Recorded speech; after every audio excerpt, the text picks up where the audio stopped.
Plot: The First Annual White Cane Awards, Part 1. Written by Sky. In this two-part award extravaganza, Melissa and Sky look back at the 34 movies and 14 TV episodes they watched for the podcast.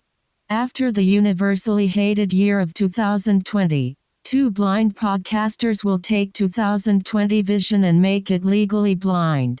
If you are a long-time listener or if this is your first episode, get ready to find out everything about being blind and watching movies. Voiceover off.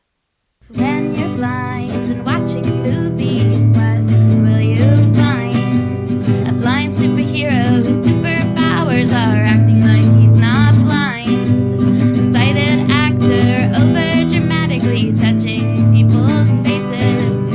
Or maybe the whole joke is that they're bumping into different places. A spectacular, macular generation. Tunnel vision to your television until they off this movie with audio descriptions. They're movie buffs who know their stuff. You'll be thoroughly entertained.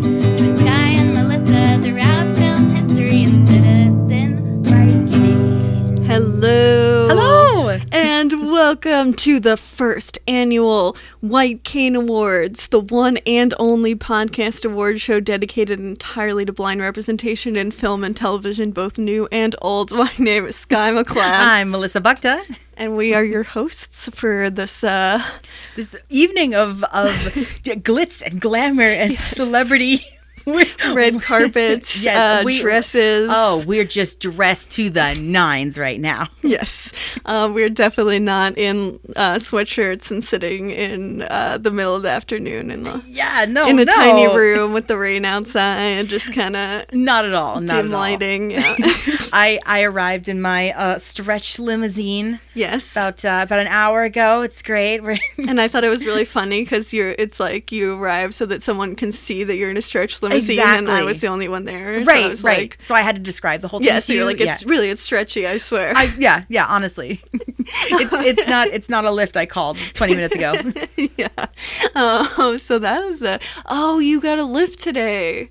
That makes a lot of sense because I was like, oh, this is going to be a little bit late when you said you were heading over, and then I was like, what? She's here right on time. Anyway. But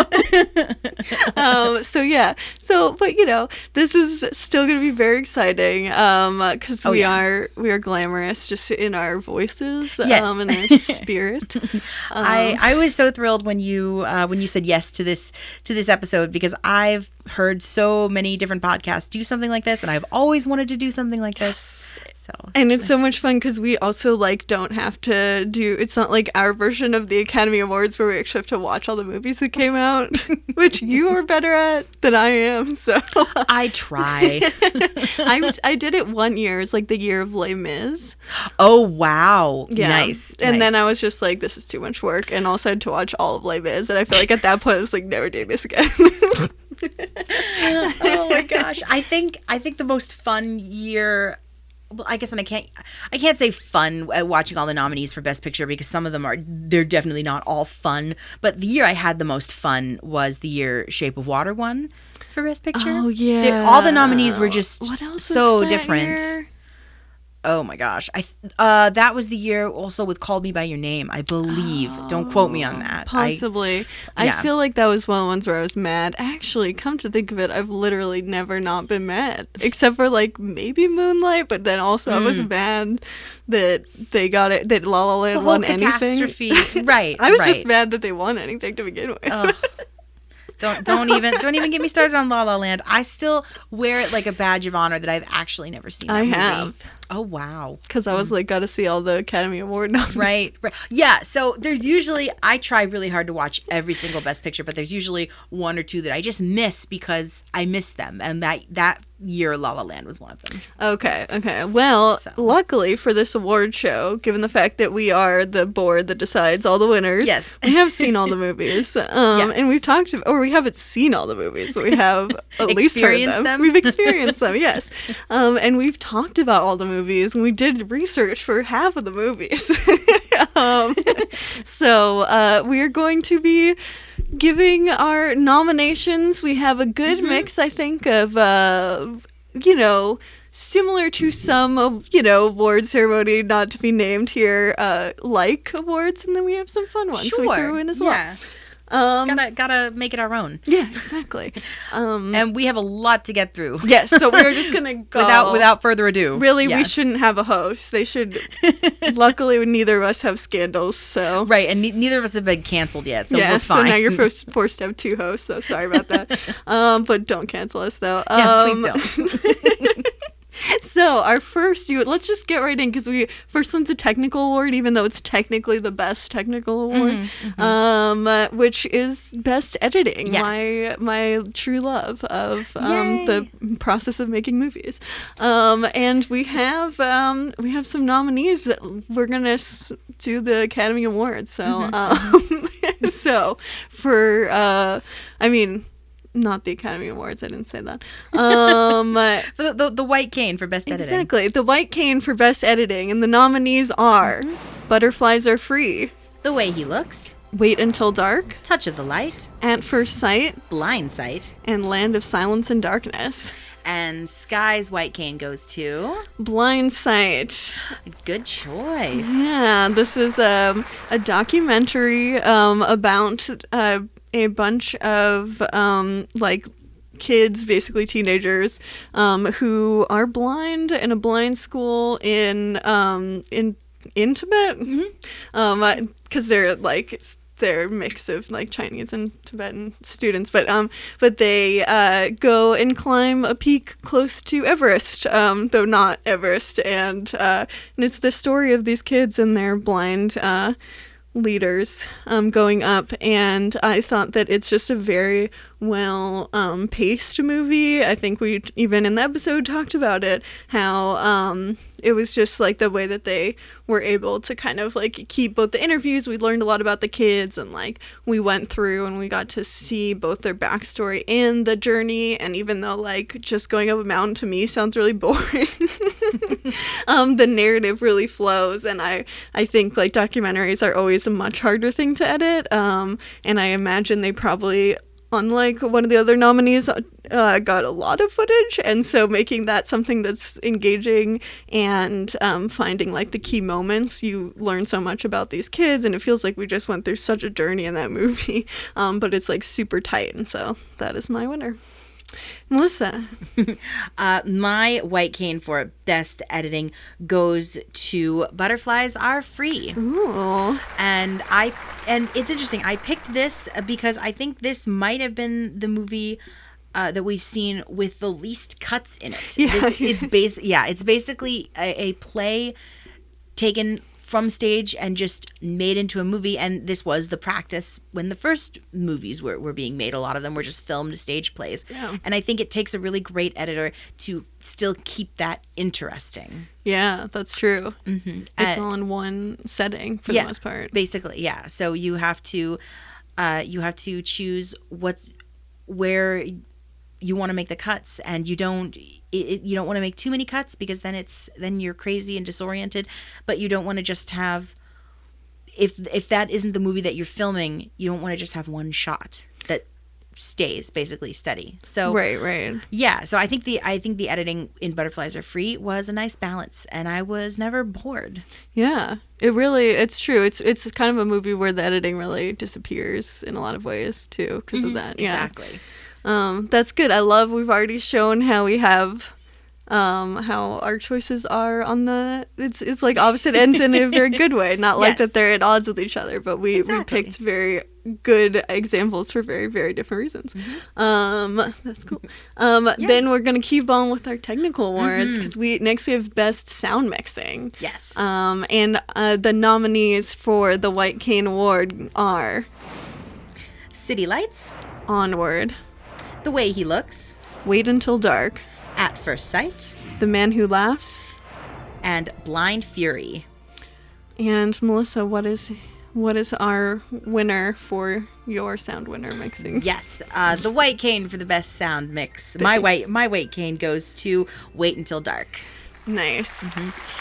there were so many times in the movie where, especially near the end in the climax, where just the lights would go out and you were so disoriented, and all you had to rely on to figure out what was going on was the sound. And I think sound was so important for Audrey Hepburn's character in the world of the movie. Yeah, definitely. And it was suspenseful, and I thought it was very very well done. It's like editing and sound. You don't notice if they're really well done. You shouldn't notice that they're there. Yeah, it makes it hard to nominate and pick a winner for an award show. Yeah, but I mean, definitely agree with you. We're noticing. So yeah, exactly. But I just was terrified and taken to another place, and I could tell what each little sound was, and I could tell what direction it was coming from. Yeah, it was really an amazing sense of place. Yeah, it is. That's really true. And my winner for the White Cane for best sound mixing is At First Sight, which similarly has talk about even before the podcast, you're talking about the rain scene where we have what's his character? Virgil, who is describing like how he perceives the world, and they're in an abandoned building, and there's the rain coming down, and just like the different focus on the different sounds. And it's funny because watching that, I was very much like, oh, the sound mixing. So. Yeah, but I do think that, like, I think in all these movies, really paying attention to sound mixing is so important. Yeah. And I feel like there's been a lot of times where we've been frustrated at the sound mixing, and I feel like that was one good example of how it used the sound to portray blindness in general. So. This was a hard decision. I agonized between 3 of these movies. Ooh, what was the 3? Well, Wait Until Dark, Blind Fury, and Onward. Ooh, actually, well, because Onward's animated too, right? So. And you'd have to create everything from the ground up for an animated movie, and it's a fantasy movie, so you have to make sounds that we've never heard before. Yeah, that's always super fun. That is, yeah, that's a great sound mixing dream is to create sounds that don't exist. Exactly. Though, speaking of that, that kind of goes into our next category, which has many nominees. So many, it's hard to count. They're very disparate. I mean, they are very different. Which is Best Animated Film, and the nominees are Onward and The First Christmas, or The Story of the First Christmas Snow. Because literally I was so in an honorary mention to A Few Seeds in the Eyes of Me. Yeah, that's true. A documentary that shows the animated view of what blind people's perspectives are, but it's mostly a documentary about actual people, and it's not animated, so yeah. But yeah, so my winner for this category is Onward. Awesome. Yes. There's only 2 options. And Onward is a lot of fun. It is far more what's the right word, like, it is trying to do a lot more, I think, than the first Christmas story of the first Christmas Snow. Well, yes. So it's a lot more it's much more ambitious. Ambitious, that is exactly the word I was trying to think of. Onward, I think, gets it, obviously spoilers for Onward, but I think Onward gets it in the fact that the characters, it's not a story about reclaiming something or returning something. They're not trying to bring their father back from the dead forever. They have the one day. It's about letting go. Yeah, it is kind of funny. I guess it takes place in a much shorter time period than the first Christmas Snow does. But it is, it just has a lot. It's a lot of fun. For the podcast, I think we were like, oh, there's less to say because the character that's blind has, it's not the same as a lot of the other movies, but I also thought it was kind of fun to do a very different kind of movie than we were doing, and getting to talk about it more as the movie in a lot of ways. But I love when his eyes are like snowflakes in the first Christmas Snow, so honorable mention. Well, so funny enough, my White Cane Award for the Best Animated Film goes to The Christmas Snow. Yes! The Christmas Snow. Yes! I had a ball talking with you about this movie. I had so much fun watching this movie. The ending of this movie infuriates me to no end. Yeah. But I'm such a softie for these Rankin Bass specials, and you definitely cannot put Onward next to this in terms of animation. There's just no comparison. I feel like the First Christmas Snow is a very like well animated in the same kind of style, and Yeah. I mean, it's still herky jerky and wonderful, and it's adorable, and I love it. So there was a lot of bias in this one. Well, there's bias in all of these. True. This is what happens when your entire voting body is a single human being. So yes, my white cane goes to The First Christmas Snow. Nice. I love that so much. Perfect. So do you want to say our next category? Oh, absolutely. So our next category is the white cane for the best actor in a cited role. And the nominees are Charlie Chaplin in City Lights, Nathan Lane in At First Sight, Conrad Veidt in The Man Who Laughs, Fabio Audi in The Way He Looks. Yes, I'm glad you got that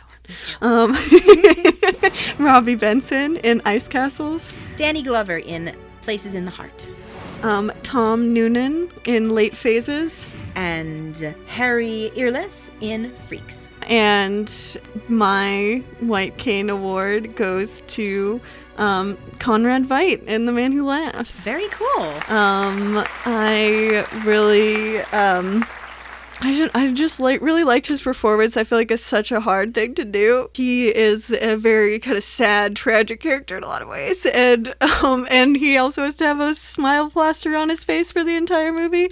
And I feel like he does that very well. And even though our blind character, I think was a weirder aspect of the movie in a lot of ways. Like I really do think his performance is something that's very like. It almost also has like much more of a legacy. I mean, that is the performance that so many of like the portrayals of the Joker and stuff were based off of, and also just having a character that is disabled in a way that portrayal, but in like more of a fantastical, not like an actual disability. And so I think seeing that kind of like. That kind of portrayal is always really interesting to me as well, and seeing just kind of exploring that, I think, but I don't know, it was just, and it's a silent movie, so it's always interesting when we watch silent movies because they're a lot harder to access, but at the same time I think there's some aspects of acting where it has to be more overt, and so it's like a weird kind of access we wouldn't get to like movies with sound because they have to be so much more like overt in their actions. It's animated in the physical performance, and it's very theatrical acting. Right. Yeah. And so it kind of adds that, it adds a weird, even though it's less accessible with the sound, it's the actor's performance visually is more accessible in a way. So, but yeah, and he also he's not Jewish, but he left the Nazis because he was like, I'm not going to fucking say like who he said he was Jewish to the Nazis and left. So. Like that was cool. It's badass. Yeah. My white cane for best actor in a cited role goes to Danny Glover in Places in the Heart. Yeah, I also hemmed and hawed over this one too. So my honorable mention would definitely be Fabio Audi from The Way He Looks. Me too. Freaking adorable. I originally had the two of them folded. Yep. And I was just like, I don't know, I can't. And I came down I came down on the side of Danny Glover's performance because it is really tricky to play a character that would get pigeonholed into like the magical black person trope.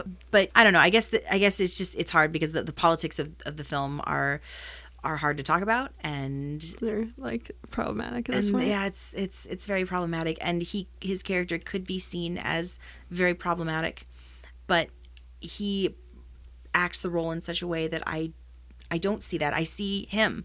I see Moses. I see his character. He brings a lot of like honesty. Yeah, exactly. To a role that's like not written necessarily in the most Right. progressive or like Right. a great way, but he makes it seem like he brings life into the He's a role. person. Yeah. He's not. I think he's it's not a great performance too. Yeah. Thank you. Yeah, he's not a trope. He's a real human being. But then we will both agree that you're gonna say his name again. Oh yes, Fabio Audi. is the official honorable mention, and Yes. that we both were very torn between our ultimate pick and Absolutely. him. He is just his character and the way he looks is so lovable and sweet, Endearing, And- natural, and just yeah. and like I think for that movie, all three of the leads had done a short film, and so they all kind of lived in their characters, and that's something we talked about in an episode. But I think that really helps give such a real made them feel really genuine, Yeah. lived in, as you would say. There you go. Yes, their roles felt very lived in. Yes. Okay. And our next category is the White Cane for the biggest surprise. We watched a lot of movies. Yes. Which ones were we like, holy crap? Yeah, exactly. Which ones also were we like, I don't know what this is? And we're like, oh, that was exactly. cool. The nominees for the biggest surprise are Blind Dating, Butterflies Are Free, The Way He Looks, In the Dark, Wait Until Dark, At First Sight, Blind Sight, The Man Who Laughs, Freaks, and Apple of My Eye. and my White Cane for the biggest surprise goes to At First Sight. Ooh. I just doing research for this movie and reading the articles written about it and reading all of Dr. Sack's work, I came away from this movie with a whole new understanding and respect for what the real people had gone through. Yeah. The movie kind of like is about someone who gets their vision back as Right. like a blind person who gets Right. their vision back, and how that's not always doesn't- what you bargain for, Right. sort of. But he's not even the one who wants to do it, so it's really not what his girlfriend bargained for. Well, and I expected, this stupid, dumb, cheesy thing that some sighted person had just, thought up. Right, exactly. Or whatever. I thought we were Like getting blank. Almost. Yeah, like blank. Holy crap! I thought we were getting like a stupid romantic comedy or romantic drama. And yes, it is cheesy in some points. Absolutely. It's not a perfect film. No movie can be perfect. Yeah. But I got a whole lot more than what I bargained for. Definitely. Yeah, his character especially, I feel like it's because the girlfriend does suck. But it's like the fact that his character is just was based on a real person and like very obviously based on an actual blind person. I feel like that really makes the movie. Yeah, and I enjoyed watching it, and I wasn't bored silly, which is what I thought I was going to be. Yeah. So it was surprisingly riveting. Yeah. Yes, though long. Very long. So long. Yeah. Too long. It is a little bit too long. Well, my White Cane Award goes to maybe one of the shortest movies on this list, which is Apple of My Eye. Yes. I mean, it's the biggest surprise because I was just like, I don't know, this is fucking short. It'll probably be really dumb. We could just kind of like be like, what the fuck was this? And it was just like so realistic in like the emotional journey of the teen girl who loses her vision and she can't horse ride, and even though I still think she probably could have horse rode, I feel like the way that it deals with her like learning to use adaptive technology, and like even like with the different kids in the movie who are blind, it just so much of it rang so true to my own personal experience. And I feel like doing this podcast, that's not what I expect. Like I do not expect some random movie about a horse that's a guide horse that doesn't really wind up it isn't actually a guide horse. It's just like an emotional support horse. I was like, oh, this will be just a dumb, stupid thing that's like completely, made up weirdness, but it was not at all. It wasn't that at all. Yeah, it was just a very sweet, and like the family, especially like her parents, like we see a lot of overprotective parents, which is a real thing, and but I feel like the parents are just so real in their journey, and also that they are like loving parents that at first don't fully like are kind of don't entirely know what to do, but like learn with her. And it was just kind of sweet because they felt more like my parents, I think, for me than some of the other ones. And so that was also really nice to see, kind of like a family working through it and it not needing to be like as much of a, you know, catastrophe in a way, where they could like have those emotions but still move forward. So yeah, it was a really surprising movie. It's just not at all what I expected. So that was my biggest surprise. Our next category is for best original music or score, just putting it all together. And the nominees are City Lights, Butterflies Are Free, The Man Who Laughs, Repo, The Genetic Opera, The First Christmas, or The Story of the First Christmas Snow. And my White Cane Award goes to City Lights. Because I love it's a silent film, so it's all dependent on the music to do a lot more than it is in most movies, because it's dependent on the music to set the emotional tone of everything. And, you know, kind of even the sound effects in the movie, I love how they play with some sound effects through it. And I think the scores are done. Well, they're done after the fact. They're done live. So what would happen is the movie would get shipped to the theaters on a reel, and then you'd also get a ream of sheet music for the pianist or organist or whoever to play while the movie was happening. Though I think it was one of the first ones where they sunk up a soundtrack. Yeah, it was like a thing. It had synced sound. Right, because it was during the time of like sound being in movies. Cusp of it was right at the beginning, but it was the final silent film that Chaplin did. So yeah, but it was really fun to watch the score. I guess silent movies are kind of like the dream for a score, because it's where you get to shine for like, you know, doing stuff. But and just when there's one point he swallows the kazoo or whatever, and so that's part of the score. And it's all kind of like, the whole movie is kind of like a dance in general. So I think getting to have that music is such an integral part of the dance. I love it. Yeah, that's my winner. Brilliant. What is your winner? You know what I picked. My white cane goes to Repo, the Genetic Opera, because I unironically love this score to this movie. I love the music. It is so weird and all over the place and can sound incredibly disjointed, and I adore it. Okay, admittedly, I was thinking about picking it, but I was like, no, because Melissa's going to pick it, and then I can talk about something different. Yes. Yeah, I love it. I love Paris Hilton. I love Anthony Stewart Head. I love just Alexia Vega. I love everything. Everything about it. Yeah, and it is another thing where the music don't stop.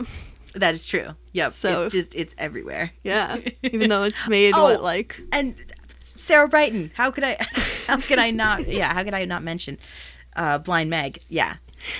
It's great. I wish I could give you some really in-depth analysis about why I love this. I can't. It's great. No, that's good. I mean, I just said a bunch of bullshit and made it seem like I was talking about something. So, I like your version better.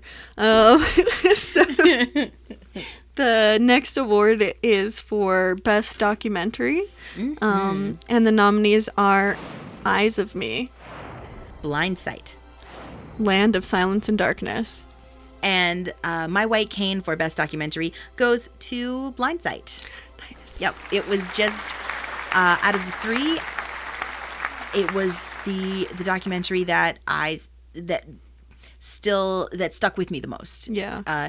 It's just an amazing feat to watch all of these blind kids who've been told all their life they can't, and they're a curse, and they're all social pariahs, to meet someone who says they can, and to be in the school, to be in a situation surrounded by all these teachers who want the best for these kids, and just, hey, let's climb a mountain. Let's do something that has never been done before. And if you make it, awesome. And if you don't, awesome. Yeah. So, yeah, it's so triumphant. It is amazing. They found their own blind peak. Yes. That's the famous "for us" line from that movie. Or Summit, I guess is probably the word. Yeah, that she Summit. uses. Summit's better. Yeah. Well, my white cane goes to Land of Silence and Darkness, because no matter how small the category, we cannot pick the same one. It's impossible. I'm surprised. Yeah, I'm honestly surprised as well. We'll see what happens. This is Werner Herzog, so, kind of a giant among documentarians. Documentarists. I love it. I love it. But it is from the 70s about a group. It follows a group of different people, though really in a lot of ways it follows one woman, Finney, as who is a deafblind person and an activist for deafblind rights in Germany, and we see her go around to all these different places where deafblind people are, and it's the fact that half of the footage is the fun fact of our episode. The footage in the movie is half of what was filmed. So there was very kind of just, this is the things that are happening, and they're so observational. And it's also, I think for me, it kind of felt like I got to get a window into an experience that both I related to, but I also didn't have as much related to. And I think that if you're watching a documentary that's just so what your own experiences are, you're kind of okay, it doesn't feel as getting new information, if that makes sense. Just seeing yourself reflected can feel, in some ways it can feel good, but it also just feels I know this stuff in documentary. I want to learn about something in a documentary. So watching that, it was I really did get a better sense of what the issues were and kind of what the cultural dynamics were about it, as well as just kind of seeing the same Finney, seeing her the same need to give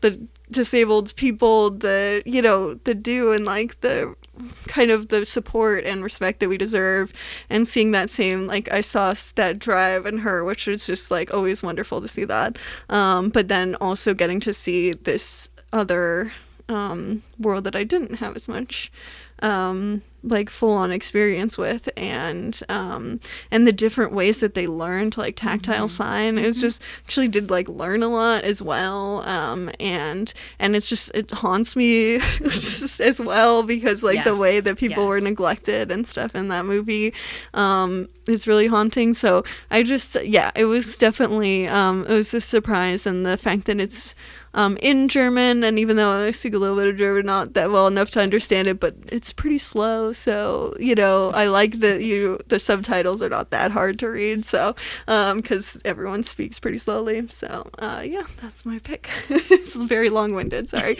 That's okay. And the next category is probably the best costume design.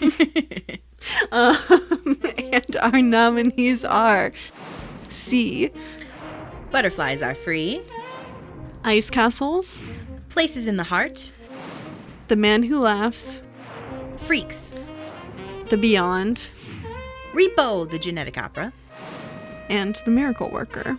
And my white cane for probably the best costume design goes to C. Nice. I hemmed and hawed over this one too. That's a hard one. This was a really hard one because each movie has enough criteria to be the winner of this category. They're each so different. Each, all these costumes need to feel so specific to the place that they're in, and then you have one of them's in the heart, which is a weird costume challenge. In the in the Great Depression. Yeah. But some of these are so era specific, and some of them are completely fantastical worlds that you have to come up with the costumes for. Yeah. And I think what put me over the edge with C is how well all of the dress and the clothes and everything are integrated into the world, especially and it's little things like the Queen Kane's costume and Magra's ring, these royal artifacts that belong to the family. they're covered in bells. They all make sounds. Right. It's little tiny details like that. How would costuming and clothes evolve in this weird post-apocalyptic world where fashion, the way you look, doesn't necessarily matter anymore. Right. It's all about how things feel. So everything is textured. There's a lot of, if you look at, Jason Momoa and his family's clothes versus what Queen Kane and the royal people are wearing, it's furs and silk because they feel good, and then everyone else is wearing leather and these textured fabrics because that's what they could find. So I mean, I'm gonna say lived in a lot today, but everything just feels right, and it feels like this is how this thing would evolve. Right. Instead of being era appropriate, it's just fantastical. Right. World appropriate. And yet not too insane. Yeah.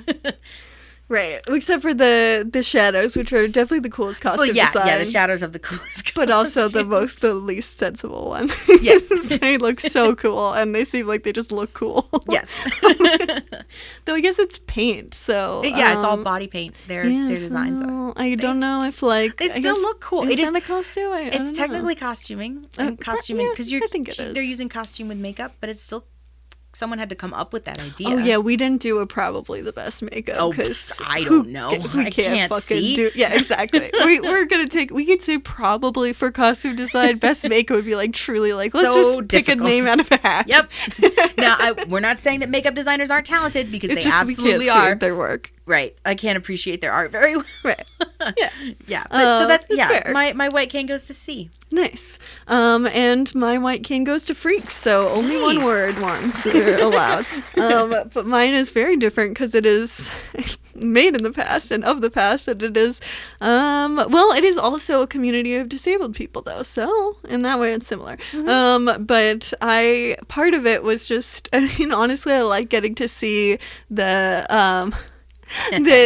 costumes for like the performers are like intersex, and like the half and half, which is a real thing that people would have as part of their costume design in free shows, and just kind of have it because they were real people who were really who really did that as a profession. And so I think getting to see that both in the era that it happened, like, you watch so many things where it's just like Placed in the Heart, where it's like we are in the 80s and we're recreating the 20s, but there was something so cool to see this thing that I just have never experienced before, which are the freak shows. I haven't in any way experienced that in the real world, which is, I mean, probably a good thing, but at the same time, like, that is a really cool like for the performers, just getting those to see those performers, and like the art of it, and the fact that it was people who were wasn't crip face, and like it was really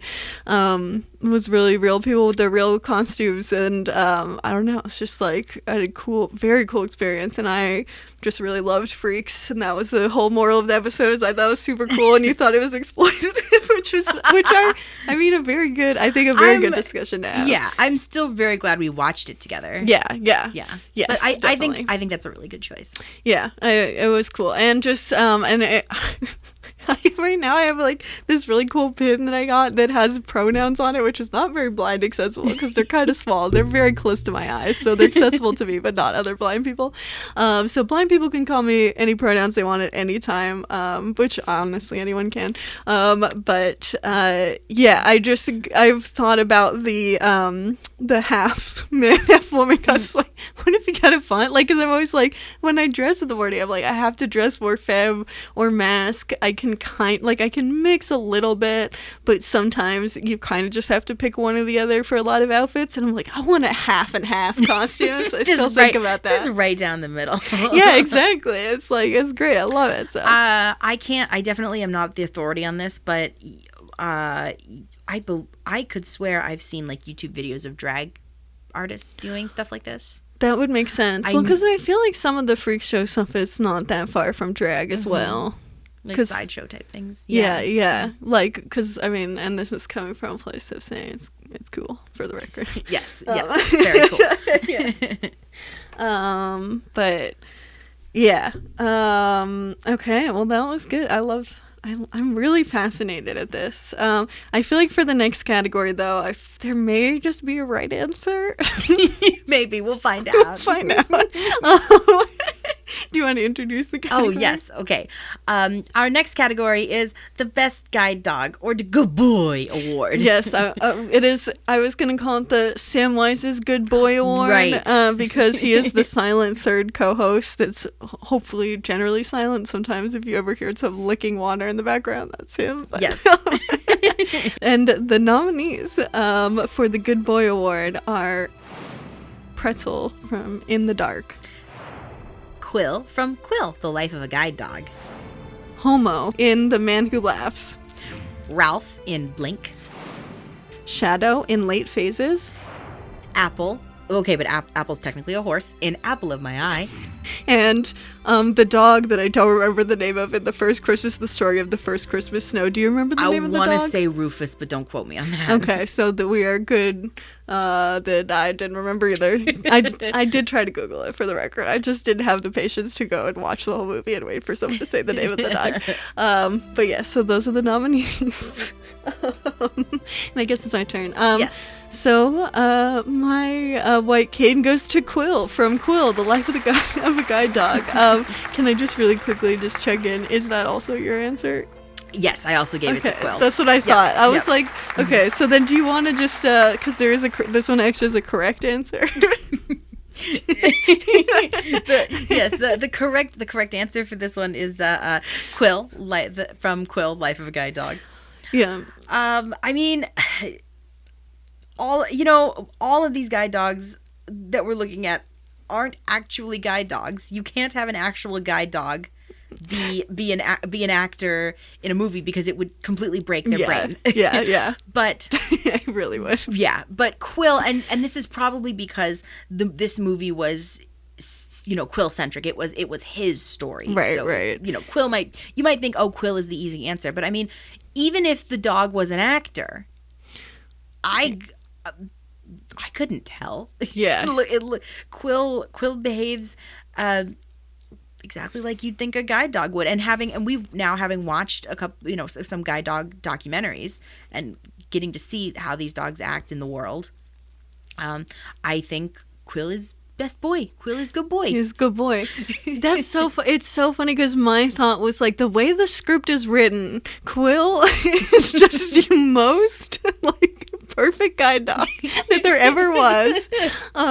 Just all of the thing, it's his story, but because it's Japanese and not from America, it's not his story of him overcoming adversity to become a guide dog. It's the story of him being the perfect guide dog from start to finish, just completely perfect. And just, yes, the platonic ideals, I think in the episode, the words we settled on. But I do think it's hilarious that you framed it as the actor of the dog, and I framed it as the way the script was written, which is very great and on brand for the two of us.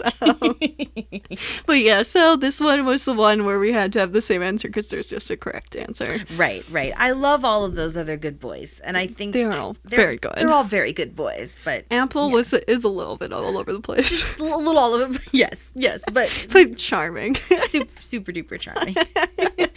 Did we say he's a horse? Yes, Apple's a horse. Yes. Actually, she's a horse. She's a horse. Apple is a horse. She's a horse. Yes. So the next category is for Best Adapted Screenplay, and the nominees are Mark Steve Johnson for Daredevil, Leonard Gersh for Butterflies Are Free, Robert Carrington for Wait Until Dark, Steve Levitt for At First Sight, and William Gibson for The Miracle Worker.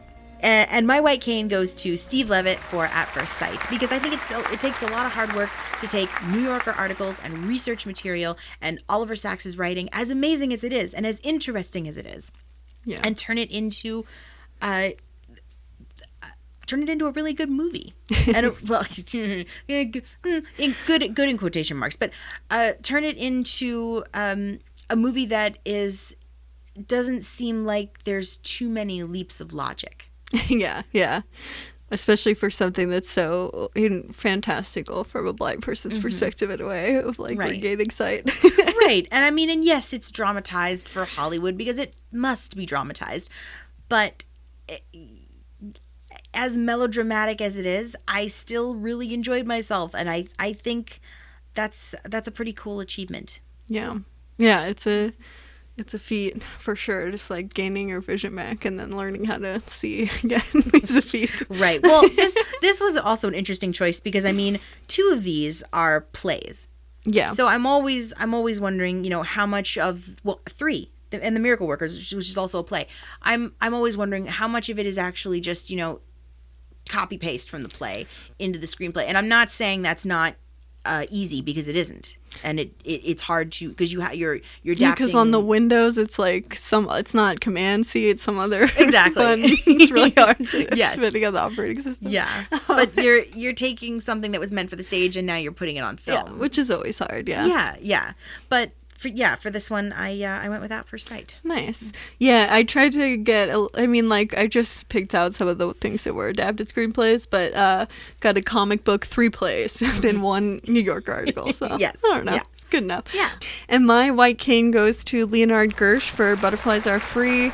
I thought that we were talking about it earlier, and that it was adapted. And, as you were just saying, I don't know how much of it was, they still stay in one set for so much of it that it makes you think that, I guess plot-wise, you wouldn't, when adapting something, you wouldn't necessarily change the plot drastically as much as, kind of the pacing and maybe, where you do things, I guess, but just having something that feels so much like a play and then making it work as a movie but still maintaining, I imagine, really the heart of the play, because it has that feeling of a play that is now just actually a movie, which sometimes it doesn't. You were kind of saying this earlier, and it's also just, I thought it, for the time period too, it is it's a very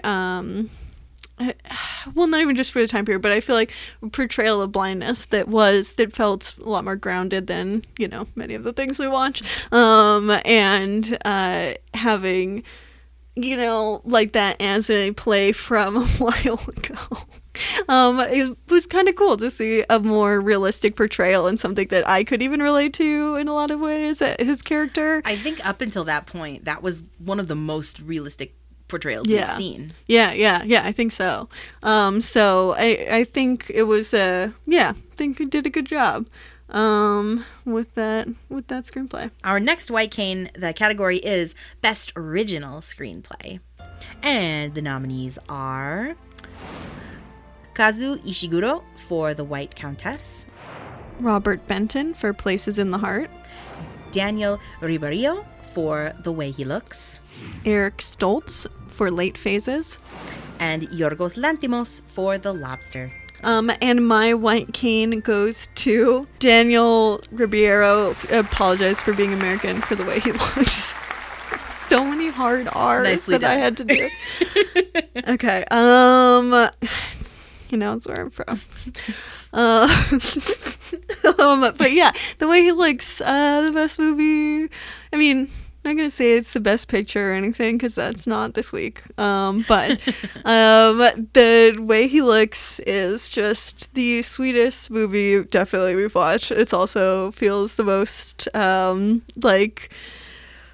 just not just you relate to it because we've related to other movies as well, but I feel like you relate to it in a comfy way, and that's the only movie that we related to in such a comfy way of just feeling wanting to be there and both seeing yourself but also wanting to live there.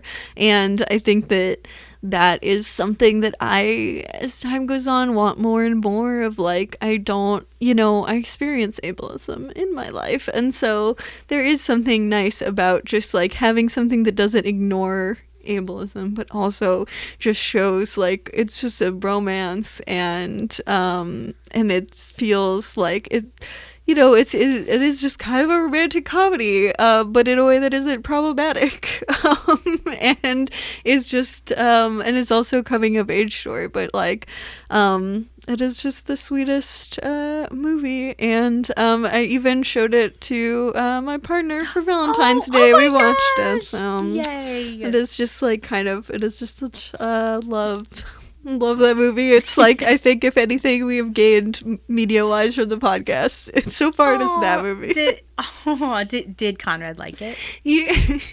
Oh gosh. Okay, well, I'm gonna edit this. Oh shoot, I'm sorry. No. I'm gonna edit this after I see him next, is my point. Gotcha. So I will just say this, and then I'll ask him if it's okay if I say it, and then I'll edit it out if Cool, it's not. Did your partner like it? Yeah, no, he cried in the scene where his professor, Leo, or no, sorry, not Leo, Gabrielle is like explaining how like all the ways where he's like, well, I maybe I would pretend that I had a girlfriend because I like this other guy, or I like this other person, and I didn't know if they liked me back, and like that whole scene, and then right before they kiss, and he was like I'm crying, and he had to read me all the subtitles. So good. So it was very cute, and I'll just make sure I'll keep this in as long as he's cool with it. I'll make sure to ask him. Yes. Well, my white cane for Best Original Screenplay goes to Kazuo Ishiguro for The White Countess. Nice. Oh my gosh, I love this movie so much more than I thought I was going to. I mean, granted, I'm a sucker for a good merchant ivory picture, so yay. Granted, they can be very problematic at times, but this was a world that I just had no idea about. I just knew nothing, and yet, because I mean, the only thing that I had actually been exposed to, the only movie that covers this world that I had been exposed to, is Indiana Jones and the Temple of Doom, and that doesn't movie, count. basically. I know, right? Yeah, exact same movie. So to get to actually live in this world and meet people in this world, and the performances are stunning, and the scenery is stunning, and the cinematography is beautiful.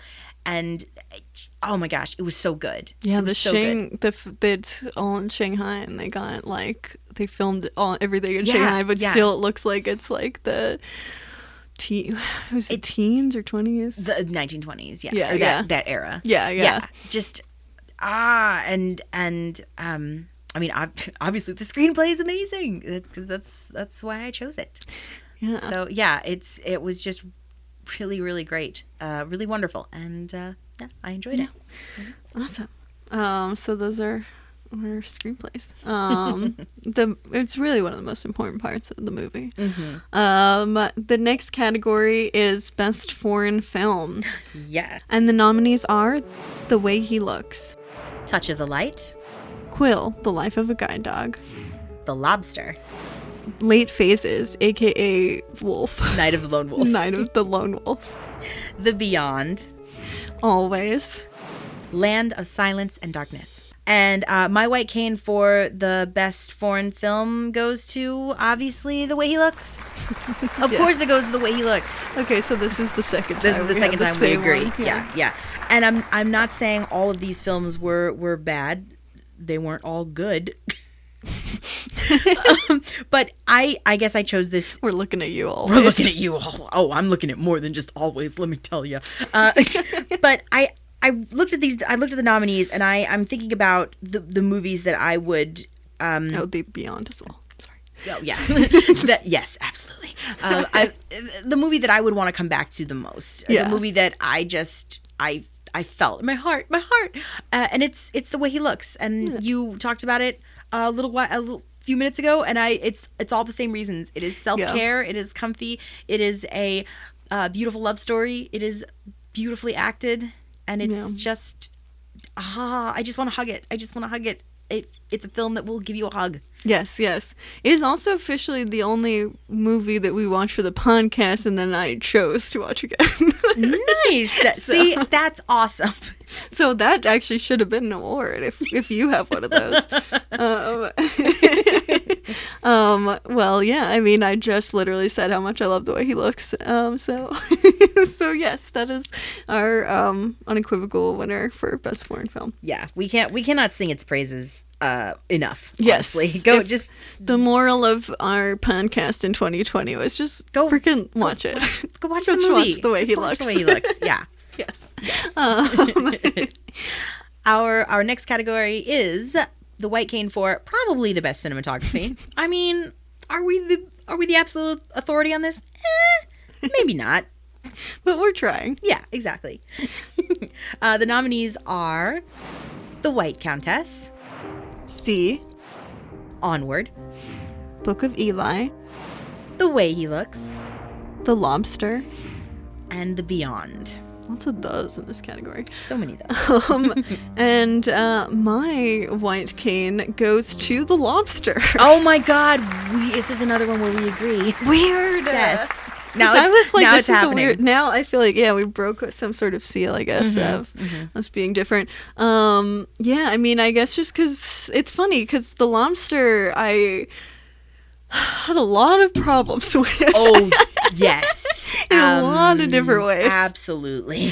There are things in the film I never want to see again. Yeah, which is kind of funny that we nominated for best cinematography because we don't want to see it again. But no, I think that like it is very. It just creates an entire consistent world in the way in the mise en scène. It is amazing mise en scène. I mean, this world, it's created out of everyday locations that we know, and yet we're thrust into this world and I don't know. It's so disorienting, and there's just this really awful, ominous sense of dread throughout the entire thing. It's such a nihilistic like universe. Like it's a universe created with a very nihilistic lens, but it is like what you feel. It's like, yeah, it feels like the movie feels like you're in a prison basically, but then there's also like it kind of has like it is basically sort of like a singles convention is technically what it's about. And then you're also in the woods and in the mall, but you know, like there's these things that are none of it is a jail. Like all of it feels very like places that you would consent to be in, and so but yet the movie still somehow makes it into a jail feeling. And then there's also I just like those weird stage plays and all just the bizarre. It's just like one of those things where you just see a shot from and you're like, oh yeah, that's from The Lobster. Right. You can absolutely identify. Yep, that's The Lobster. I think that's with a lot of Yorgos Lanthimos' movies. Yeah. Because I mean, I definitely like movies like The Favorite better than The Lobster, but there's always some kind of weird interesting cinematic thing that he's doing with The Favorite. It's all of these wide angle, wide lens shots. It's supposed to be this, period piece, but he's shooting it like something that isn't a period piece. Interesting. He's shooting it modern, like with modern sense, basically. And The Lobster is this weird kind of romantic movie, but it's not romantic at all. It's not romantic at all, and it's not, but it's also kind of is. The shots just expose everything about these characters and about how they feel and about the setting. Yeah. So it's such a weird concept for a movie. Yes. Also. Yes. It's yeah. So that's interesting. I wonder if we're gonna. My honorable mention was C though, or The White Countess. To be honest. Yeah. Well, The White Countess is really great. It's beautiful cinematography. It's absolutely gorgeous, and yet I still pick The Lobster. And Book of Eli is I put it almost as a troll, but it's kind of fun. I was wondering. That came up, and I was like, all right, we're not picking that one. Not that the movie is badly shot, because it isn't. The color it's just balance so hard is so to silly. see. Yeah. It is. But I mean, it's Book of Eli is also like The Lobster. It is a movie for almost a lot of the I feel like the contrast in Lobster is so stark, whereas whereas Book of Eli is the exact opposite problem. It's so kind of just like washed out, which is interesting. But yeah, okay. Well, our next award award is for Best Face Touch Scene. Very important when it comes to the White Cane Awards. And the nominees are City Lights, The White Countess, Butterflies Are Free, The Way He Looks. and Land of Silence and Darkness. Oh boy. Yeah, this one was another hard one because, of course, face touching is just so It's hard to pick the best one. dumb. Yeah, it's just such a dumb trope that I wish would go away. However, the White Cane for the best face touch goes to the White Countess. I think I have to ask. I always ask myself when a face touch scene happens, did the characters earn it? Yeah. Did they earn it, and does this make sense in this particular part of the story? And I think all of these are good nominees because they are earned touches. Yeah. And they make sense in the story. So I guess it just comes down to which one I thought was the best. Yeah. I sound so pompous saying that, but I can't help it. The White Countess just totally sold me. I'm a bit of a sucker for grand epic stories, and this is a grand epic story. And when it finally happened, I was just like, yes, finally these two lost souls are connecting, and oh my gosh, they're gonna make each other's lives better, and it's gonna be amazing. And it's a beautiful little intimate scene. Yeah. So, and I mean, it doesn't hurt that Ray Fiennes is a great actor either. So Yeah.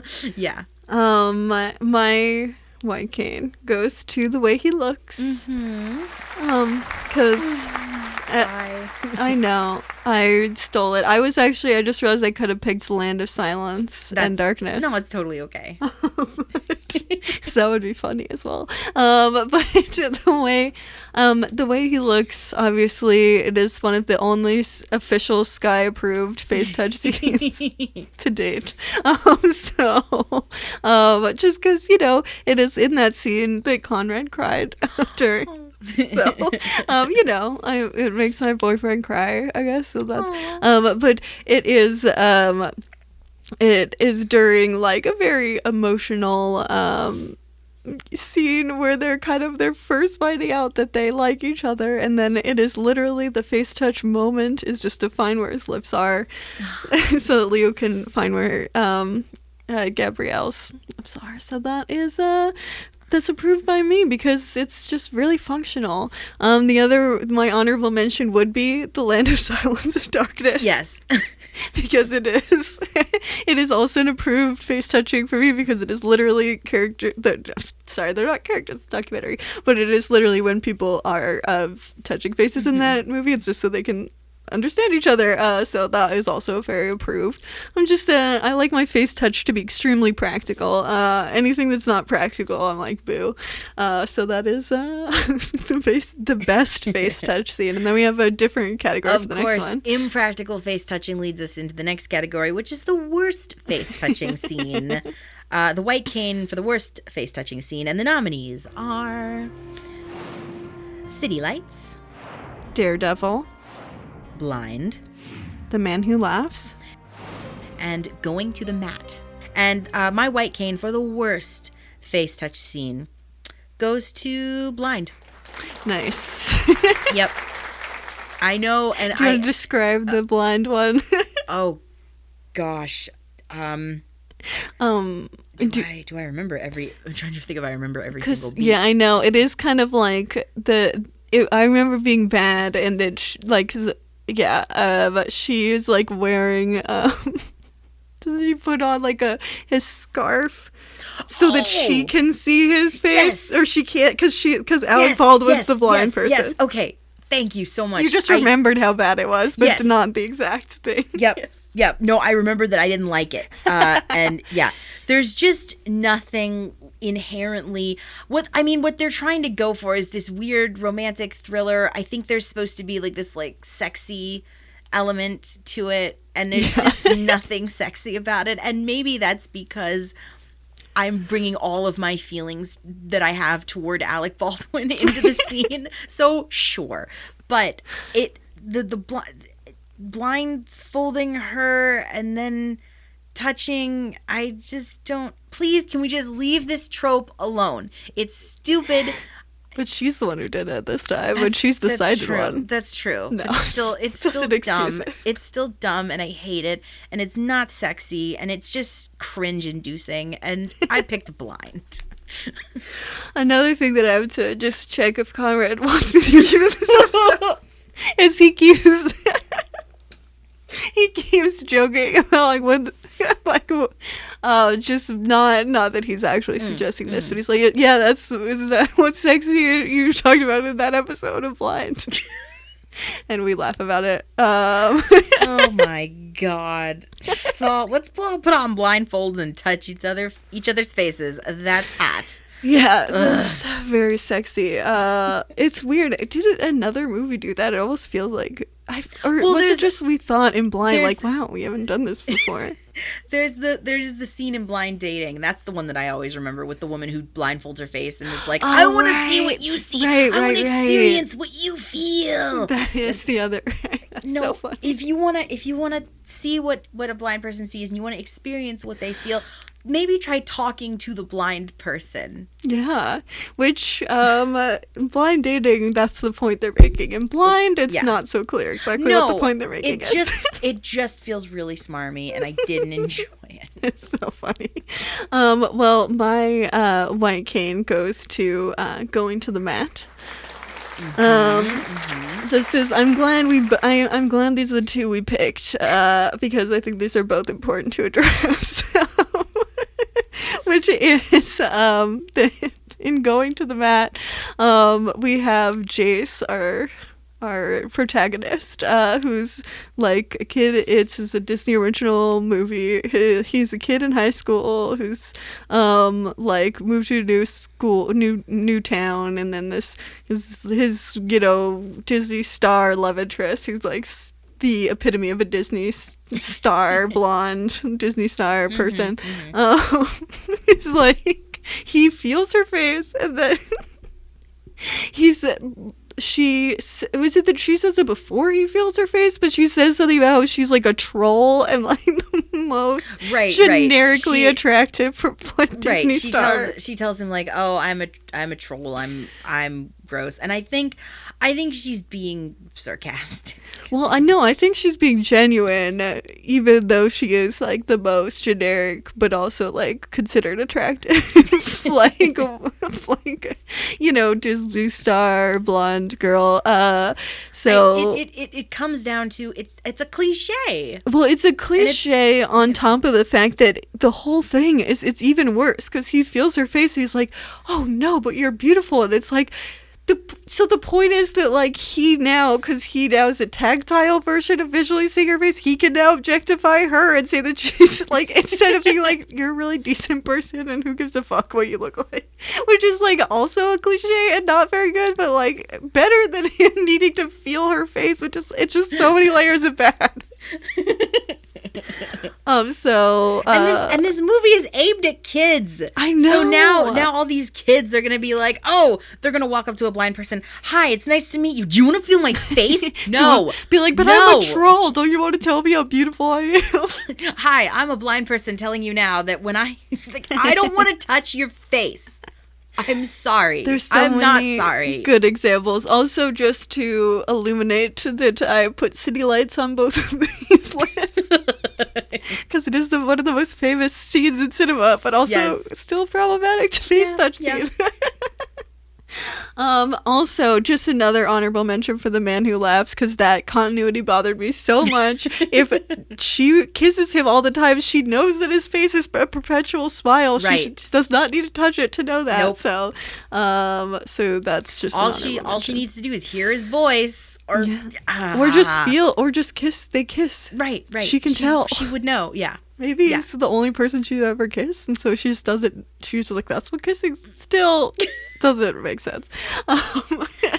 Anyway, God, I love some face touching. Hot topic. Yeah. Yes, definitely. Well, moving on to Best Actress in a Cited Role. Very important. And our nominees are Sally Field in Places in the Heart, Octavia Spencer in Onward, Goldie Hawn in Butterflies Are Free, Tess Amorin in The Way He Looks, Paris Hilton in Repo! The Genetic Opera. Angela Lansbury in The First Christmas, the story of the first Christmas snow. I'm glad we did the punctuation in that one.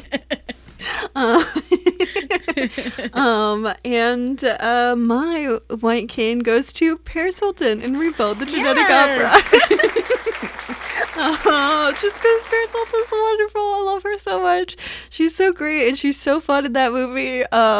She is like both just being hella Paris Hilton, but also her character's kind of like weirdly multiple dimensions. Yeah, she's the only one of Rotti's kids who kind of has a little bit of an arc.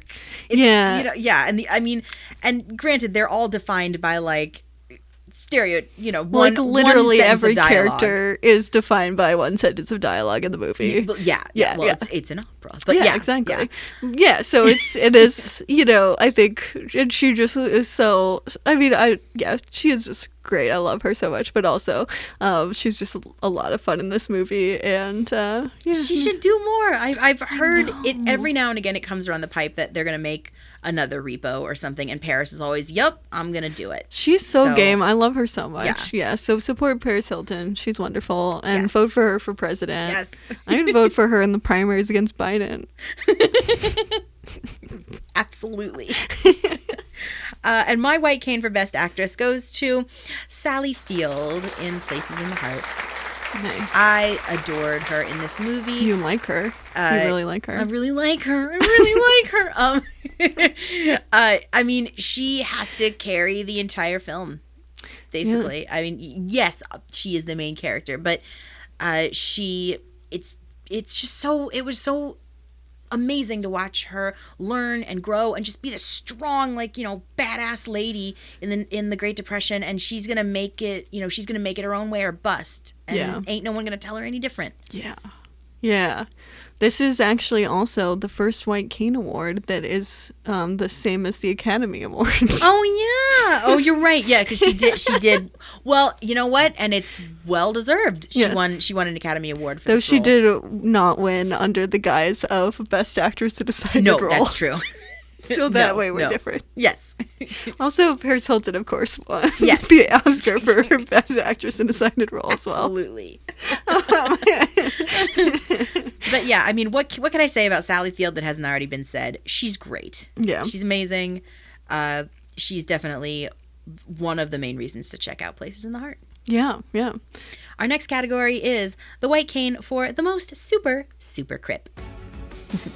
And the nominees are Daredevil in Daredevil, Baba Voss in C, Eli in The Book of Eli, Ambrose in Late Phases, aka Night of the Wolf, Emily in The Beyond, Nick Parker in Blind Fury, and Jace in Going to the Mat. And my white cane for the most super crip goes to Baba Voss from C. Fucking duh. Okay? Duh. The man, he's amazing. He's the chief of his people. He has to protect his family. He's the coolest blind fighter. He goes and saves Hanewa from these horrible slavers. I mean, he thinks his wife is dead, and yet he's still going, and he's still gonna take his kids to the House of Enlightenment, even though Jerla Morel is an asshole. He's the best. He's just the best. And he's absolutely a super crip. And you know what? I don't care. I don't care that his character may be considered completely unbelievable. I don't care. Because Jason Momoa is amazing. There you go. And what is it? Diversity writers. What is it? I don't know. What are some famous, very... No, that was great. I love Baba Voss. I have nothing to add to that. Good, That's okay. perfect. My white K goes to Nick Parker and Nice! Blind Fury. Yes! I thought of this as the most ridiculous, unbelievable super crip. Because, obviously they're all crips, but the super part is the part that's ridiculous. So, yeah. What the hell? The things that Blind Fury can do are so bizarre. Oh my god, it was so cheesy. I loved it so much. Cheesy.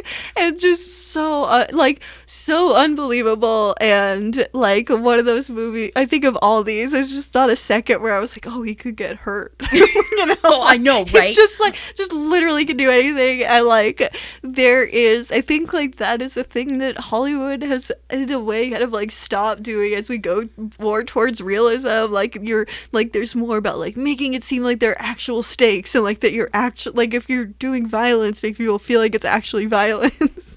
Whereas in the 80s, none of that was happening. It was just like the most ridiculous scenarios. Over the top. But you know and what? then he would just come out unscathed entirely in a lot of ways. He looks so cool doing it. I mean, right. He's just this like, I mean, obviously he's a leading man, so he's incredibly handsome, but he's just this unassuming dude who can fuck up your day. Yeah. It's great.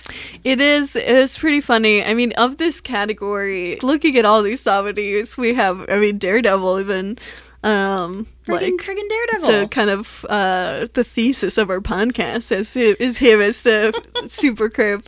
Eli in Book of Eli literally cannot die. Literally, that's not like a figure of speech. I love all of these. They were fucking Ambrose.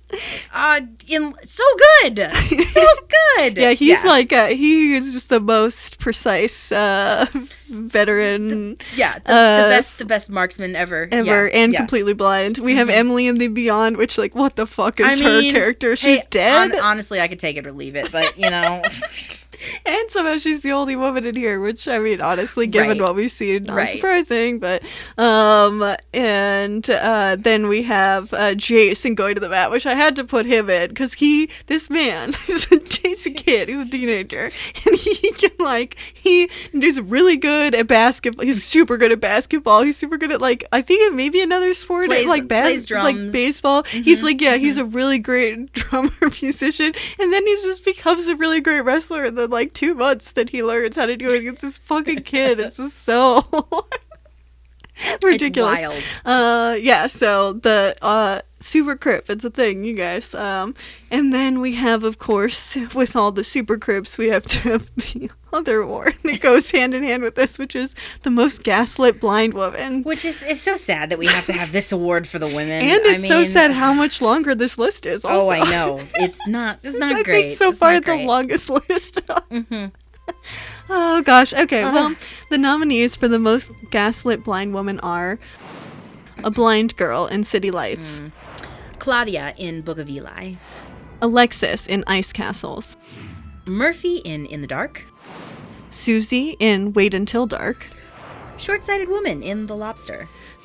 Dia in The Man Who Laughs. Emma in Blink. Blind Mag in Repo, the genetic opera. And Zhonghua in Always. And my white cane goes to Alexis in Ice Castles. Good choice. Yes. So good. This also, she's like a teenager, I think, right? Mm-hmm. Yeah, she was an ice skater, and we get to watch a movie where literally every single character just completely controls her life, just so severely. And then they blame, she's has gone through multiple traumas, and everything is blamed on her. They just wear her down. Ice castles and the word gaslit are just things synonymous in my head. It's just the most of anything that we watch. Just the way that she's treated, and the fact that her character is just nothing because she's just completely controlled by the people around her, and anytime she has any emotions, they tell her how terrible she is for having an emotion. So I feel like I had to give it to her for the most gaslit woman that we've seen. But it was a blind woman. Even it's funny because it's literally, these are all blind women, but yeah, no, they the fact that we could get this many blind women. Mm-hmm. Which I feel like there's only 2 other characters that we've seen that are blind women that are this is almost every single blind woman that we've seen. Anyway, just need to take a moment to acknowledge all this. But what does your white cane go to? My white cane for the most gaslit blind woman goes to Zhonghua in Always. Yeah, I think, and it's mostly I would like to take my White Cane Award and cut it in half and give half to her and half to the guy, because he is a lot of the source of her boyfriend. He's a lot of the source of her gaslighting, because he's the one who's doing the gaslighting, and it makes me so angry. And I just, why put this poor woman through all of this bullshit? I mean, he leaves her on her day of surgery. And she's like, you're going to be with me, right? You're going to be right here when I wake up. And he's like, oh, totally, yeah. Yeah, I'm going to go to Thailand and, do some Muay Thai boxing. Yeah, and get beat up. But it's okay, because I'm doing all of this for you. And now my face is dumb, so I'm not going to ever go try to find you again. Because all I care, And she, in the years since this all happened, is pining for this guy. So sad. Never gets over him. I mean, yes, they end up together in the end. Hooray. But I would never be able to forgive him for that. No. He, after all of this, he doesn't deserve Jeonghwa. I mean, what? You would hope someone kind in that vacuum of Thai would come up and be like, I'm not an asshole. Though sadly at that point she has her vision, so the damage is done. Right, in that, exactly. Yeah. It's that movie. That movie. Oh my God. Honorable mention, Emma in Blink, though, was another one of my honorable mention. That was close to picking that one, because she is truly gaslit. Yep, the whole movie. Yeah, that's I feel like Blink and Ice Castles are both just do you want to watch someone be gaslit for an hour and a half to 2 hours? Check this out. It's just so extreme, because she's Emma's a blind witness to a crime, so you can just imagine how that goes down. Just a parade of sighs. So many sighs. But the next category is a little bit it's so much more fun. Yeah. Sai. It sounds like a name. It does. The next category is the best use of adaptive technology on screen. And the nominees are Blind Fighting in C, Canes on Stage in Eyes of Me, Brailer in The Way He Looks, Books on Record in Places in the Heart, or LP, Blind Mountain Climbing in Blind Sight, Sebastian showing Bailey voiceover in Apple of My Eye, Adaptive Basketball in Going to the Mat, Tactile Signing Gloves in Land of Silence and Darkness. And my white cane goes to adaptive basketball in Going to the Mat. Nice. And all of the other sports in that movie. Yeah. Because that was amazing. Seeing all of this stuff that was, some of it I knew about and had participated in. Some of it I had no idea. And just knowing that stuff is out there, and also knowing that for a lot of blind, disabled kids in high school, that stuff is inaccessible. And the fact that I had to go to a camp especially designed for visually impaired students to learn, oh my God, all you have to do is just adapt these games in a couple of different ways, and voila, disabled people can play them. Yeah, it's pretty dope. I loved the beat baseball scene at the beginning of Going to the Mat, because beat baseball was never acknowledged. They didn't stop and say, well, we're doing this, and this is how you play, and blah, blah, blah, blah. It was just what he did. I had no idea that stuff existed, sadly, because I didn't even go to blind camp. Yeah, it was pretty fun, not gonna lie. It does sound fun. It's really cool. And my white cane goes to the Tactile Signing Glove in Land of Sounds and Darkness. I thought it was so cool. It shows, it's just really more, I guess, foresighted people technically, but a way of for communicating with a deafblind person through tactile signing. It has the different letters on the different parts of your hand, and so it helps someone who can see communicate with someone who's deafblind. And you just put on the glove, and then it's a way of learning it. It was very cool, and I'd never seen that before. Just think about that a lot now when I think of tactile signing. So, yeah, it was a fun category to think about all that stuff too. There's a lot of really good options in there. Yeah, definitely. Mm-hmm. The next category is for best cinematic portrayal of a blind person's perspective, and the nominees are Blind Dating, Daredevil, Eyes of Me, The Way He Looks, Wait Until Dark, Touch of the Light, At First Sight, Blink, Apple of My Eye. and The Miracle Worker. And my white cane goes to At First Sight. I talked about it earlier, so not to be too redundant, but I do love that scene where they're describing the rain and you have all the sound kind of going in and out of the different aspects of the auditory environment, and I thought that was a really cool piece of both sound mixing and also representation of how we perceive the world, even though it does have visuals, but that's not the part that you're focusing on. So yeah, what is your white cane award? My White Cane Award goes to Eyes of Me. Nice. Yeah, I thought not only the animated portrayals and hearing the kids describe how they actually see and then seeing it happen on screen was really fascinating, because yes, all of these are trying to give you a view of what it's like to be blind, in camera in real life, but because the documentary uses animation, you can specifically pinpoint exactly how someone might see, because you don't have any limitations in animation. And Right. yeah, and it was interesting and a little disheartening to follow sometimes, to follow these kids on their journeys. Yeah, I feel like we haven't talked about it as much so far, but it's nominated for other things both today Yes. or at least tomorrow. I noticed.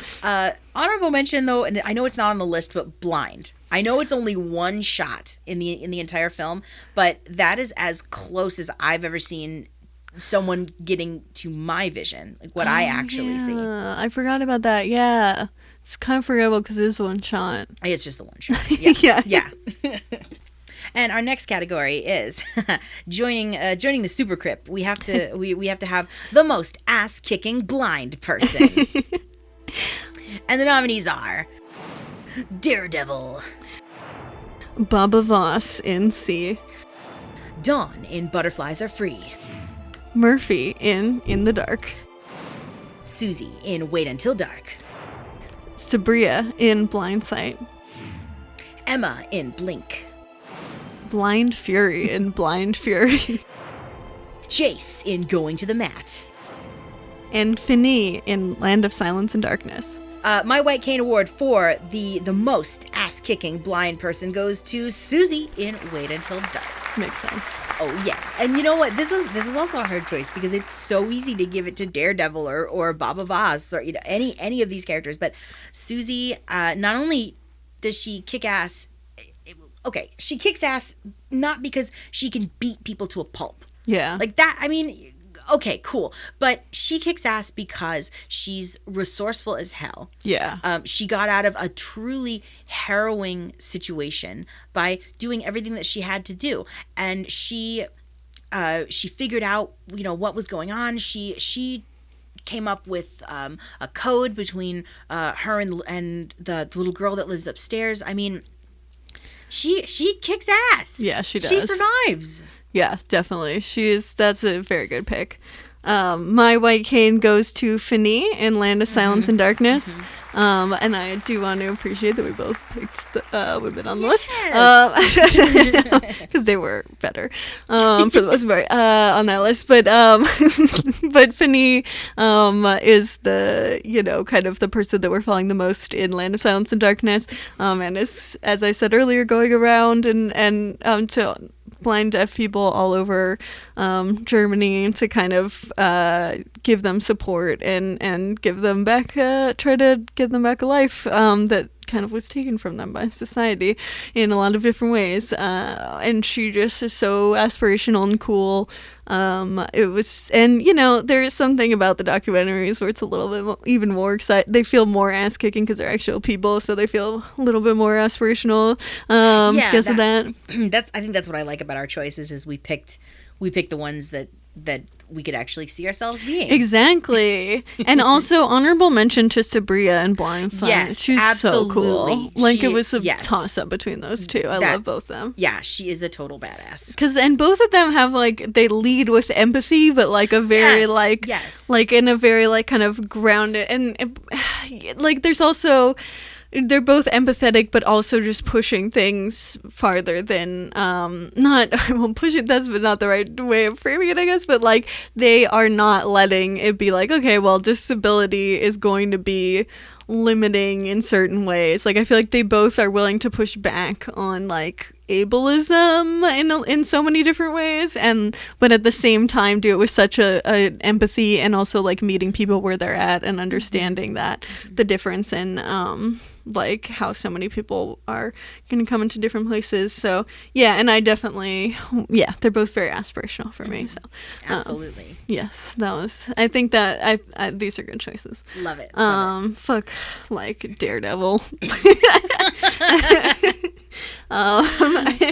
So we figure we're gonna we want to end on a note of just a celebration of the movies we've seen that were terrible. So we are this is honestly my favorite category, so I'll present it. So the next is the White Cane for Best Worst Picture, and the nominees are Daredevil, Book of Eli, Beastly, Blind, Treasure Blind, Blink, The Beyond, and Blind Fury. Just a lot. You put blind in the name, you really get, and a lot of B names, even if they don't have blind. Yeah, It's yeah. funny. And you go first. Cool. My White Cane for the Best Worst Picture goes to Blind Fury. Nice. Hell yeah. Just hell yeah. My dear friend of mine who also does improv, the way he explained this movie to me, and like he stood up and did a bunch of like Rutger Hauer's like action kicks, and like he held a sword, and the way he's just explaining this movie to me just got me amped. I mean, it was perfect, and I enjoyed the hell out of this movie, and out of all of the movies on this list, this is probably the one I would come back to the most. It's 80s cheese. What more? It really is. What more can you say? And I mean, all of these movies, okay, except for maybe The Beyond, except for The Beyond. I mean, they're fun, and they're really in their own really unique and weird and special ways. And to turn my brain off and completely suspend my disbelief and see this dude kicking ass with a sword. And being blind. Hell yeah. My White Cane, I feel like we have a very good contrast here. My White Cane goes to Treasure Blind. Oh, wonderful. 2 words, one of them being blind. That is the one coming out of there. But Treasure Blind is a Jesus movie that's like, Jesus light. It is Jesus movie in its entire, like in it as a whole. That is what it is. But it is also not like the most like hammering Jesus into your head kind of movie. It is just very kind of like Jesus in the end. But I just found like it's so silly. The acting is so terrible, and it is such a weird, stilted movie, and it is, it's obviously made on very little money, and it is obviously about Jesus. It is obviously, and yet it is so sincere. Yeah, the sincerity, and just also like, first of all, like Treasure Blind the kid is a blind character also played by a blind actor, which did better than most of the movies we watch. So there's that, and then it's also just like the story behind it, that like this empty nester like father who was just always wanted to make movies but never did, just decided to like start, and like had his adult like son be in the movie, and just like, so he was the one who wrote it and acted in it and edited it. There's just something so sweet about that.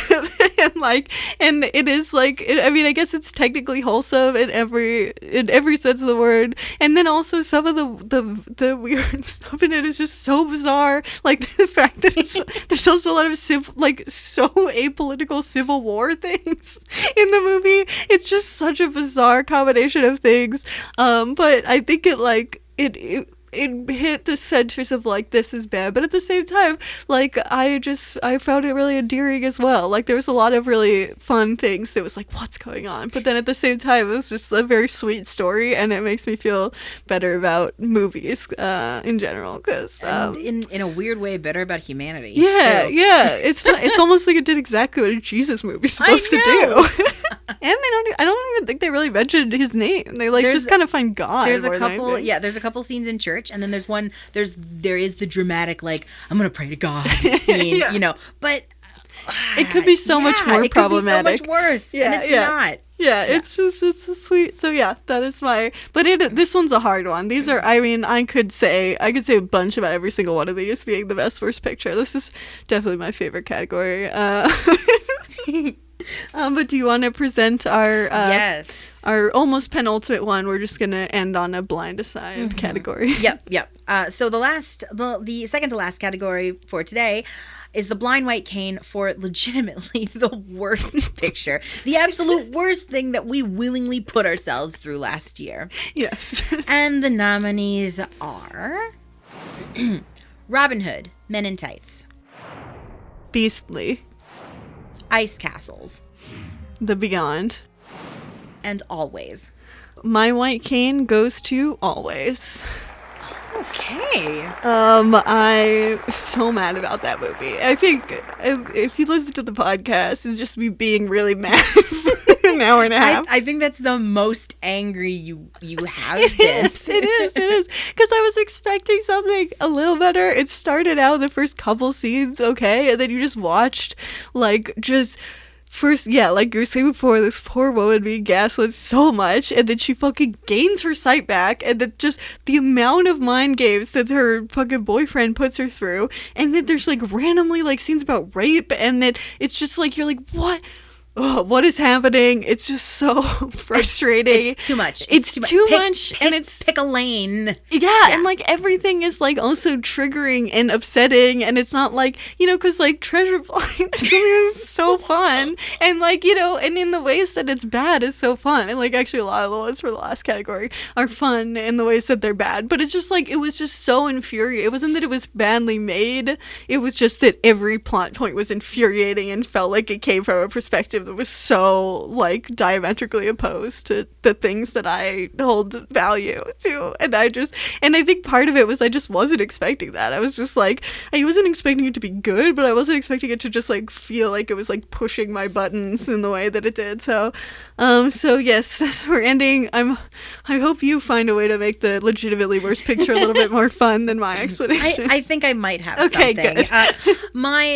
I'm truly surprised, kind of, that we didn't pick the same thing on this category, because my white cane for the legitimately worst picture goes to Beastly. Oh yeah. And it's not only is it the very last scene at the end of the movie where Neil Patrick Harris just gains his sight back because that's the right thing to do. I think the movie is just awful. It's cheesy, but not in a good way. The story feels so slapdashed. Yeah. The metaphors are just, I mean, they're just there to like hit you So over the bad. Head. It's just awful. I have to admit, it is truly bad. it was my runner-up for the last category. It was almost a tie, because Okay. I definitely Yeah. wanted to give it the best worst movie, but Sure. I mean, and I guess I can't really get too fired up about why it makes me angry. I think looking at the list again, there are definitely more movies on this list that legitimately pissed me off. But Beastly is just, it commits the greatest sin of a bad movie. It's boring. It's It boring. was fun and to there's- talk about. It was a lot of fun to talk about. Yeah, and Neil Patrick Harris, anytime he's on screen is awesome, and he does have that really great speech that he gives about being yourself and learning to cope with being blind when he's like tying ties and everything. But Yeah. the main character, I think what I have the most problem with is at the end of the film, the main character learns nothing and gets everything, Yeah, yeah. and nobody learns anything. It's I hate similar it. to Always, actually, in that way. Yeah. I just I didn't enjoy it. I just didn't enjoy it. I didn't like it. So yeah, legitimately, Beastly is the worst picture. Nice. I like that we both picked ones that made us more angry. That is good. That is the correct choices, I think. I just remember laughing when recording Beastly, and then I remember being so mad when recording Right. Always. I So mean- I think that was in my head how I judged Yeah. it. But Because you know, I mean, at least with like the Beyond makes no goddamn makes sense. no sense. But at least it's not boring.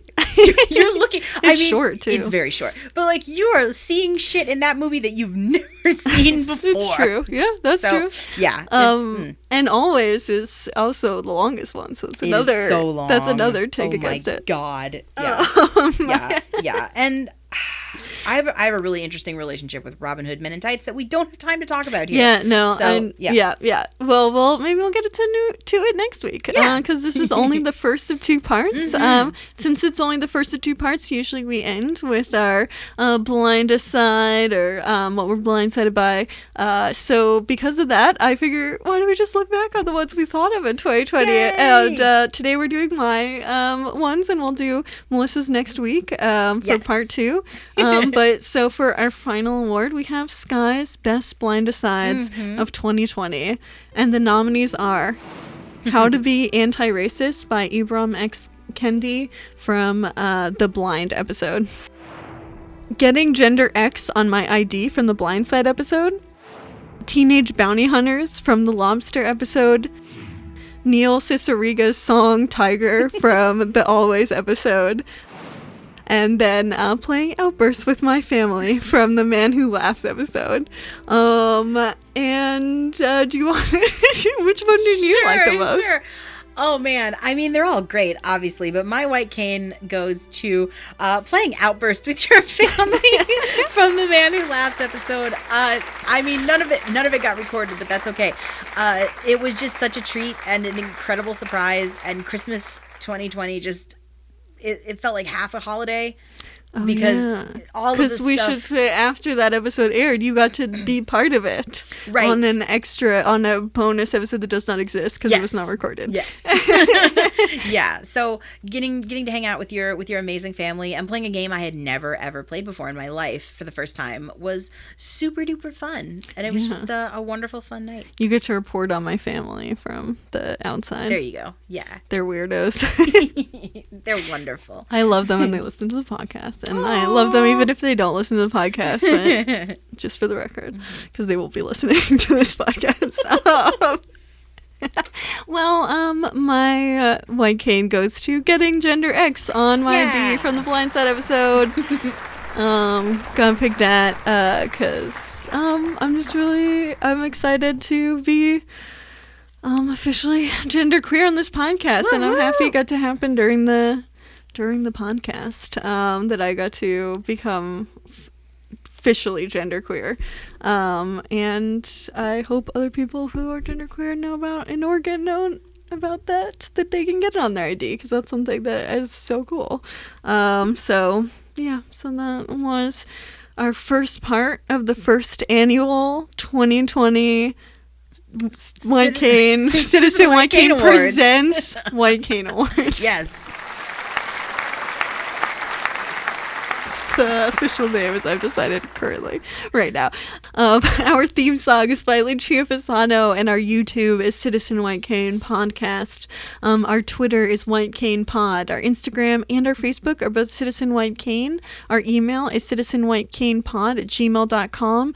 If you'd like to leave us a voice message. There's a link in the show notes. Like, literally, what are your what are winners your for winners? these? Like, Exactly. or your nominees. Would you nominate Yeah. different people? almost, and like what categories would you like us to do in the future? Yes. I mean, I'm not going to get more creative than that. Obviously, that's the prompt for this week. We would love to hear it. If you send us good ones, we'll play it on the show. So check that out. There's a link in the show notes, and come back next week. We're gonna do part 2, and it's gonna get way more like weird, and I'm so excited for it. So we'll see you there. Bye. Bye.